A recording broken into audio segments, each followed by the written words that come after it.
سانحہ 9 مئی کی ایک اور کوشش تحریک انصاف کے گلے پڑ گئی۔ بانی پی ٹی آئی سمیت 96 ملزموں کے وارنٹ گرفتاری جاری۔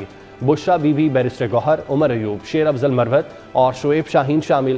دوسری جانب پی ٹی آئی کے خلاف درج 8 مقدمات میں جے آئی ٹی تشکیل دے دی گئی۔ ایک اور 9 مئی کی کوشش تحریک انصاف کے گلے پڑ گئی۔ ڈی چوک احتجاج کے مقدمے میں بانی پیچے اور بشرا بی بی کے وارنٹ گرفتاری جاری کر دیے گئے۔ اسلام آباد کی انسداد دہشت گردی عدالت نے بیرسٹر گوہر، شعیب شاہین، علی بخاری اور مراد سعید کے بھی وارنٹ گرفتاری جاری کیے۔ عمر ایوب، شیر افضل مروت، فیصل جاوید بھی وارنٹ گرفتاری سے بچ نہ سکے۔ حسن رؤف، شہرام ترکئی، خالد خورشید، رکن قومی اسمبلی عبداللطیف، فاتح المانے کے وارنٹ گرفتاری بھی جاری۔ عدالت نے صوبائی وزیر ریاض خان سمیت تحریک انصاف کے 96 ملزمان کے وارنٹ گرفتاری جاری کیے۔